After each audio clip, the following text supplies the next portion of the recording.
is kind of creaming the crop. I'm kind of going to go through this in a way fairly quickly, but there's just so much to talk about the things I've done.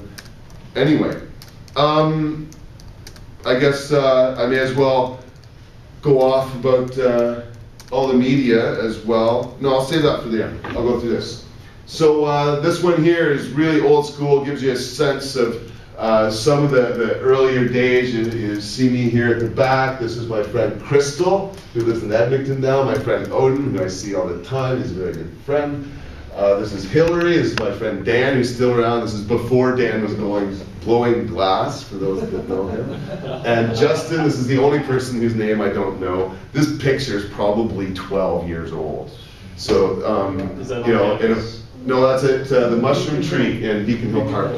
There's a tree there that's got an overhang built like a mushroom. That's probably from a 420 circle or something. It's hard to really know at this point, but you know, these people, for the most part, actually with the exception of Hillary and Justin, I'm almost still in contact with well over a decade later. So the small meetings in downtown have been brilliant in many ways. We've had a number of people gain friendships through Hempology 101 and my work with the Cannabis Buyers Club, but there's been you know, a definite you know, social component to these meetings and some long friendships made. So as I said, we've had these meetings all over downtown. We've pulled all sorts of stunts. We love hotboxing government buildings, for example. And so one of the places we love to hotbox is City Hall. We put a curtain over the front and sing our cannabis carols every year. There's a few other pictures of us doing this at the courthouse, where we will put curtains up on the sides of the stairway. And we don't have the plastic tubes anymore. But it's not the probation office downstairs anymore either. They moved that a few years ago. And there's a better picture I have of a cloud of smoke inside the probation office, but you can't read probation services as well in that picture. So it's available, you know, like I say, if you check it out. Yeah, one of the favorite things, or one of our old favorite things to do is to not only hotbox the courthouse, but fill the probation office with as much smoke as we could too. And so we still hotbox the courthouse, yeah, like around New Year's every year. We've had lots of people come over to help us with Hempology 101. This is my friend Chris Bennett, who's been over at just every convention but one, and he's come over on other occasions. This is Chris speaking at City Hall, I believe in July 31st, 2001. When we were protesting the introduction of the medical marijuana access regulations, because we knew when these laws were coming in, they were going to be completely ineffective, overly bureaucratic, and so we were telling people from day one it was unconstitutional and unworthy of our time. Don't worry about it, we're going to help sick people, to hell with the bureaucrats. And so Chris was here talking about medical marijuana and such. Again, that one's at City Hall. I guess as well as starting the meetings downtown, I started a club up here at the university, like immediately, September 1995. It was, I think I only had one real meeting that year, and then the next year I think I started monthly 420s, and then I think, I'm not 100%, but I think it was 1998 when we started having weekly 420s at the University of Victoria. So we're in our 11th year of having weekly 420s. Now, it hasn't all been smooth. I got busted up here in November 2000 for sharing joints. They arrested me in the parking lot after the 420, and I've talked a lot about that story at times. And anyway, I wasn't allowed here for a few years. Luckily, the meetings kept going. A few people were able, Steve and Gail and my friend Anthony, a student, and others just kept it going. At times, it was very small.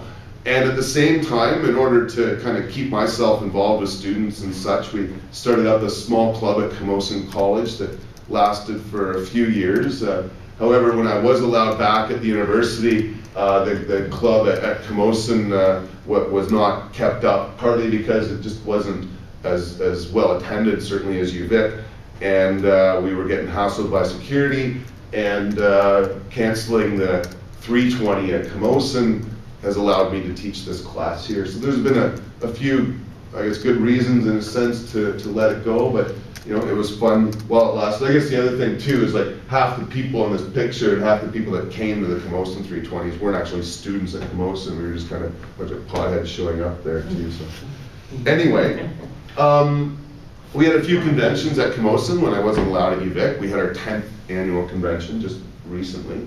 They've been very successful for a variety of reasons and are really catching on in momentum in many ways. Many activists are seeing the conventions now as opportunities to see what else other people are doing and network.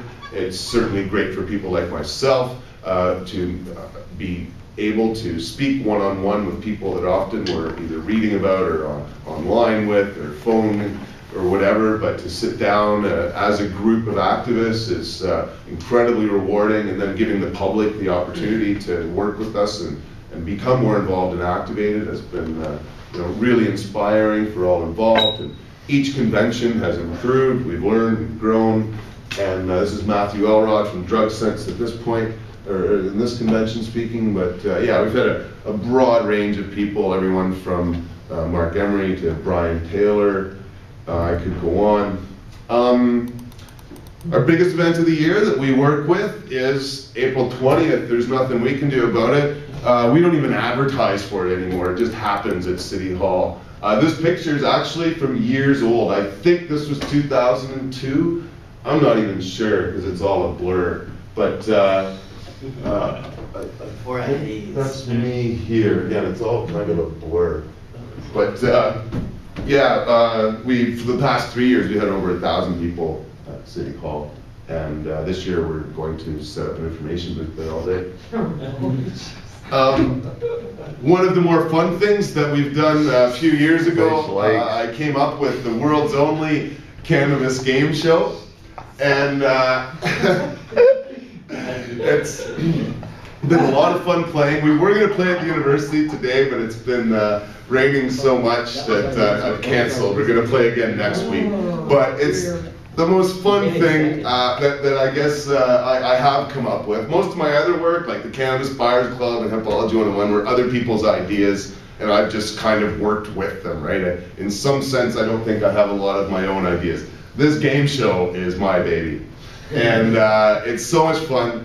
And we're going to play our 5th annual tournament coming up here. I think the first Wednesday night meeting, because when I canceled Hempology, I said it had gone on for 12 years. We had just, after a while, it became too much of a party for so many kids and such that keeping it going was just too much of a headache. I was being a bouncer, chaperone every week, and it was just not fun. So we stopped them every week, but we've still retained certain meetings throughout the year, our hotboxing events, our annual anniversary where we go to the ledge and get our picture taken, and the game show. So we play the tournament. It takes 7 weeks between, because we get 8 teams of 4 players each, and so it takes the quarterfinal, semi, and the final. This year is going to take extra weeks longer because I'm going to play a few kind of regular games with just the kids that are there and people that are coming for the game, and not be so serious and have some fun hempologies. So there'll be about 10 or 11 weeks where we're playing the game in Beacon Hill Park, kind of back where we met in the old days. Again, April 28th till sometime in early July. There's a picture from last year when in the final game. And like I say, you kind of got to see it to believe it. Again, there are some old videos on YouTube. So I mentioned the club here on campus. This has been, in many ways, I think, the epitome of the sort of activism that I've been wanting to create. And we've learned a lot and done a lot here at the university and hope to expand. In fact, we're working on starting a club at Vancouver Island University next year. By the January, we're probably going to be starting to work UBC and spreading. Certainly when my textbook is out, we plan on having Hempology 101 in most campuses around. And there's a lot of different things that can happen. In this case, this is a picture last year where Kristen is being given the Chronic of the Year, the Davies Bowl it's been called after the first recipient. We give a award each year to the student that exhibits the behavior of a chronic pothead that makes Hempology 101 proud. So it's something that we're going to actually be giving this out or naming the winner.